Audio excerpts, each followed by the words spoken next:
ونصلي على رسوله الكريم أما بعد. There remain two questions to be answered before we proceed to the Basmala. One is that why is shaitan described as rajim? We say, A'udhu billahi minash shaitanir rajim. And the second question is, why do we recite the ta'awudh before the Basmala? So, ash-shaitan ar-rajim. Rajim means literally one who is cast or thrown.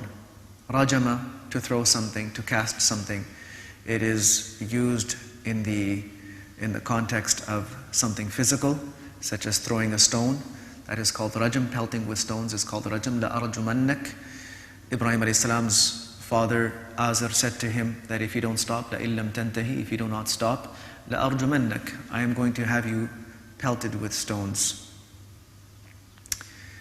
It also means to cast something in the figurative sense. So casting a thought, an opinion, what we also could call a conjecture or a guess. Rajman bil ghaib, they are throwing their opinions into the unseen or about things that they have no knowledge of. So this is rajman bil ghaib. So physically casting something, allegorically or figuratively casting something, the meaning that's derived is someone who has been cast out, who has been thrown. So Allah subhanahu wa ta'ala told him that you leave from here, you are expelled from here, banished from here. فَإِنَّكَ رَجِيمٌ, you have been cast out, you have been expelled. So ash-shaytan ar-rajim, the correct translation would be that shaitan who has been rejected, who has been cast out, who has been expelled by Allah subhanahu wa ta'ala. This is ar-rajim. Often enough this is translated as the accursed one. But this would be expanding the translation a little bit. And yes, shaitan is accursed by Allah subhanahu wa ta'ala. Allah subhanahu wa ta'ala says, la'anahu Allah. Allah has cursed him. So there's no doubt that he is accursed. But the translation here is more of the rejected one. The next question is, why was he rejected? So the long answer to this is mentioned in the whole Quran. The whole Quran explains what Iblis did to get rejected, and now what kind of effort he's making on people to get them rejected. And the shorter answer to this is summarized in those verses of the Quran which are in Surah Al-Baqarah, Surah Al-A'raf, in Surah Al-Hijr, Surah Al-Kahf, a little bit in Surah Sad. There are numerous places, Surah Taha, where the story of Adam alayhi salam and Iblis is mentioned. And the summary of that is that Allah subhanahu wa ta'ala commanded him, along with all the other angels. The angels were asked to bow to Adam alayhi salam. Shaitan, because of his close company with the angels, was also ordered to bow to Adam alayhi salam.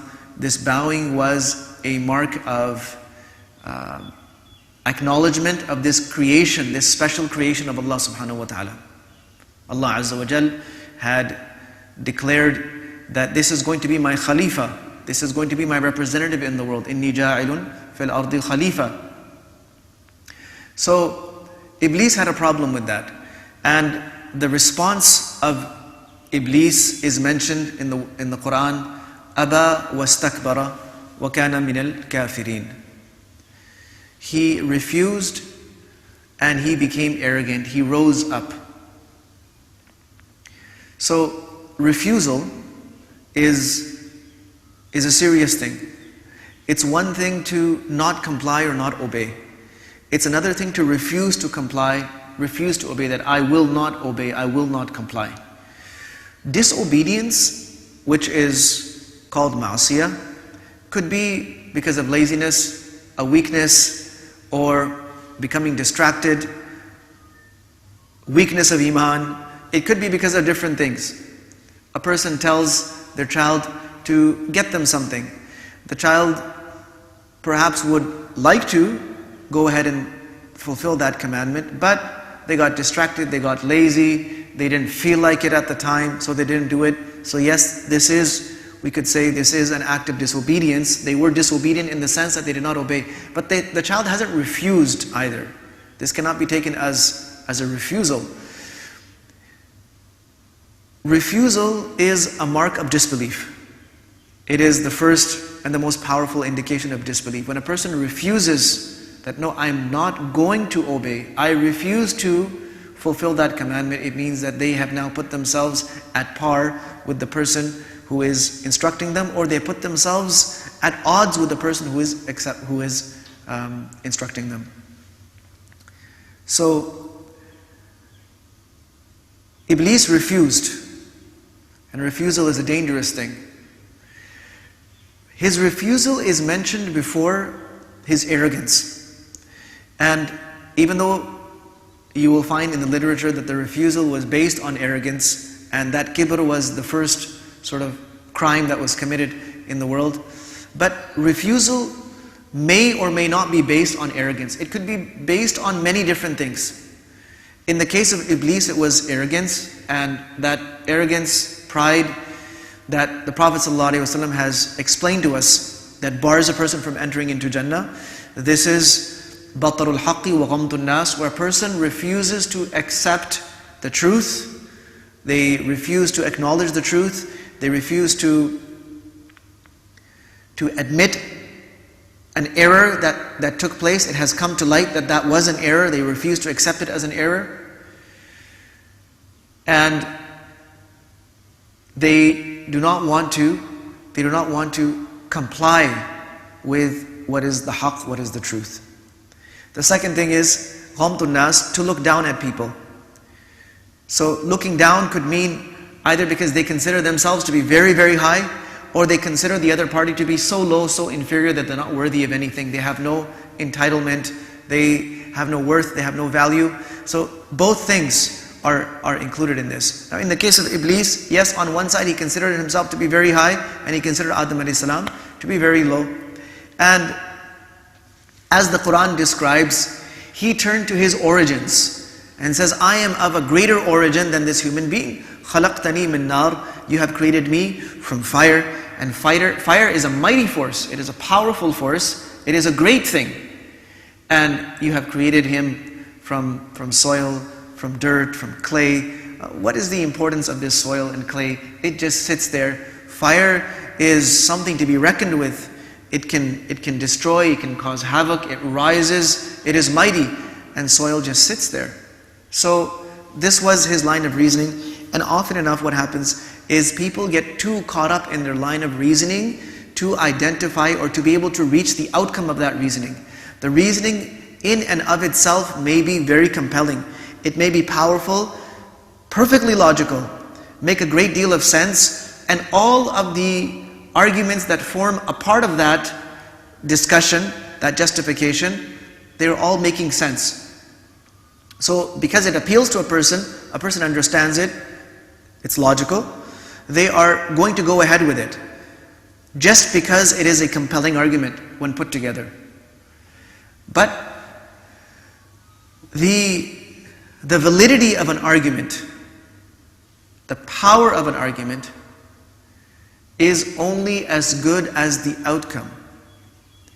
If the argument, as logical as it seems, is leading to an outcome that is catastrophic, that is detrimental, that is damaging, then this argument was just a logical way of explaining something that is going to lead a person to doom or lead a whole group to doom. And this is what happens today. We look at the argument itself without necessarily looking at its implications or its outcomes, and we are swept away with the logic and the good placement of that argument. It makes sense to us. It's good enough for us. Arguments are only as good as their outcomes. And when the outcome is going to challenge something that Allah subhanahu wa ta'ala wants, then that outcome will always be an outcome of failure. So, though this may have made sense to him, and often when we are coming up with an argument, it's the only thing that makes sense to us at the time, didn't realize that this is leading to rejecting not Adam alayhi salam, but rejecting the command of Allah subhanahu wa ta'ala. And because he was not able to see that, he ended up not disrespecting Adam alayhi salam, but refusing to fulfill this command, which was necessary and compulsory for him to fulfill. When Allah subhanahu wa ta'ala fixes a position, a status for someone or something, and asks us to mind, to observe, to uphold that status, we are in fact being told to uphold a command of Allah subhanahu wa ta'ala, something that Allah azza wa jal has declared as important, or someone that Allah subhanahu wa ta'ala has declared as important. Now what our relationship is with that person, or our involvement or our engagement with that person or entity, it's secondary. But what's primary is that Allah subhanahu wa ta'ala wants us to honor that person or that thing. So an example of this would be parents. Where Allah subhanahu wa ta'ala has fixed a position for the parents, which is not conditional to necessarily what those parents are doing for us, or even the beliefs of those parents. Just the fact that they are our parents, and they were the means of us coming into the world, they have a certain status. Allah subhanahu wa ta'ala requires from us that we uphold that status. We never treat them lesser than that status. Okay? What happens though, is that the parents might not always be what Allah subhanahu wa ta'ala wants them to be. And the children will raise this argument that, well, yes, I would love to be the child that I'm supposed to be, but how come they don't have to be the parents that they're supposed to be? And that has its own place, that argument has its own place, and it may make sense. It may seem perfectly appropriate from the perspective of the person who sees that, well, how come I'm having to do everything and they don't have to do anything? And there is a place and a validity for that argument. However strong that argument may be, it does not mean that now the status of the parents has come down. It is still where Allah subhanahu wa ta'ala has kept it. And they have to deal with and answer to Allah subhanahu wa ta'ala for what they're doing. And we have to deal with and answer to Allah subhanahu wa ta'ala for the way we treat them. And this will also happen in other settings. It could be a figure of authority that Allah subhanahu wa ta'ala has put that person in a position of authority. It could be somebody of ilm, for example. We have been told by the Prophet ﷺ to honor the people of ilm. We have been told to give the husband the place of being the head of the family. Now, there are many husbands that are not playing that role, either because they are unable to. Somebody goes through some affliction, some difficulties, some sickness or illness, they lose their job, they're not able to provide for their family. The wife steps up. Allah subhanahu wa ta'ala gives her the strength, and she is looking after the whole family.